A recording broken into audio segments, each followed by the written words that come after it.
वो रोज़ाना आती थी मेरे क्लिनिक पे, सबसे आखिरी सीट पर बैठ जाती थी, अपनी बारी का इंतज़ार करती रहती। अपने से बाद में आने वालों को भी पहले चेक कराने के लिए अपनी जगह दे देती थी। वो खिसकती हुई वही आखिरी सीट पर पहुंच जाती। औरतें अपनी बीमारियां बताती तो वो गौर से सुन रही होती और उनसे सवालों जवाब भी करती। उम्र कोई 35 या 40 साल के करीब थी। कपड़े कीमती नहीं मगर साफ सुथरे होते थे। मैं मुल्क का मशहूर डॉक्टर रहमान शाह हूँ। दिन में सरकारी हॉस्पिटल में होता हूँ और शाम को अपने प्राइवेट क्लिनिक पर रात गए तक बैठता हूँ। मेरी प्रैक्टिस खूब चलती है। लोग कहते हैं अल्लाह ने मेरे हाथ में शिफा रखी है। मेरी फीस आम आदमी की पहुंच से दूर है। मेरा घर में इंतज़ार करने वाला कोई नहीं है, इसलिए मेरा ज़्यादा वक्त क्लिनिक पर गुजरता है। बीवी 2 साल पहले फौत हो चुकी है, जबकि बेटियों के फ़राइज़ मैं अदा कर चुका हूँ। दोनों अपने घरों में आबाद हैं। वो लड़की बिला नागा तकरीबन 1 से 1.5 घंटा क्लिनिक पर बैठती और फिर चली जाती बगैर चेक कराए और दवा लिए। आज मैंने इरादा किया कि इसे पूछूंगा कि वो क्या करने आती है। बीबी आप आएं। मैंने अपनी मरीज़ा को दूसरी तरफ बिठाकर उसे इशारा किया।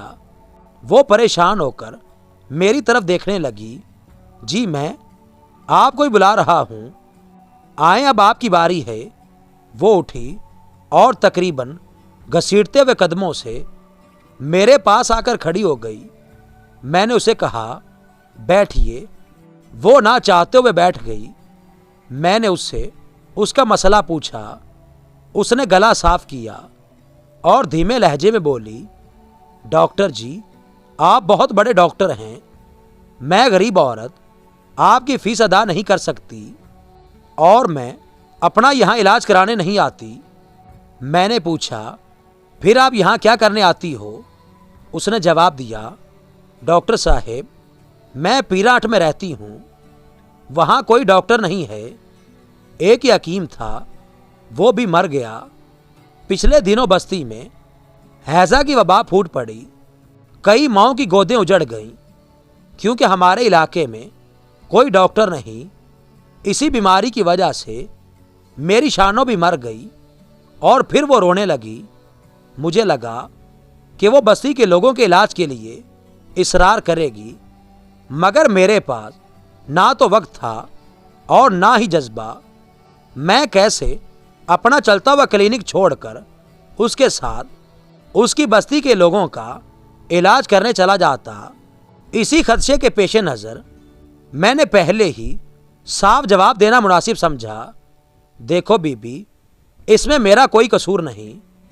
अगर वहाँ कोई डॉक्टर नहीं है, ये मेरी नहीं बल्कि हुकूमत वक्त की जिम्मेदारी है और मैं इस सिलसिले में तुम्हारी कोई मदद नहीं कर सकता। बराहे मेहरबानी मेरा वक्त ज़ाया ना करें। गुरूर और तकब्बुर मेरे लहजे से छलक रहा था। इस जहां के फ़ानी होने का इतराफ़ तमाम मखलूक़ात में से सिर्फ नौहे इंसान को है, मगर फिर भी उसकी भूख बेकाबू है, चाहे वो दौलत की हो या किसी और चीज़ की। मेरे मरीज़ मेरा इंतज़ार कर रहे थे। मैंने जान छुड़ाने की गरज से गुसीले लहजे में कहा, बीबी जब कोई बीमारी नहीं और कोई काम नहीं तो यहाँ क्या करने आती हो? मेरा कितना टाइम तुम्हारी वजह से ज़ाया हो गया। उसने चंद सानिये मेरे चेहरे को देखा। उसके चेहरे पर हैरानी साफ दिखाई दे रही थी। शायद उसे मुझ जैसे आला दर्जे के डॉक्टर से ऐसे घटियापन की बिल्कुल उम्मीद न थी। वो बोली, डॉक्टर जी आपके पास जो मरीज़ आते हैं मैं उनसे बातों बातों में उनकी बीमारी के मुतालिक पूछती हूँ। जो दवाई आप उनको तजवीज़ करते हैं उसका नाम भी पूछ लेती हूँ। इसी तरह रोज़ 1-2 मरीज़ से मेरी बात हो जाती है।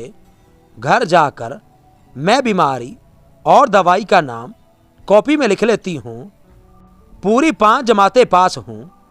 फिर अगर बस्ती में कोई बीमार हो जाता है तो मैं बीमारी के हिसाब से आपकी बताई हुई दवाई उन्हें लाकर देती हूँ।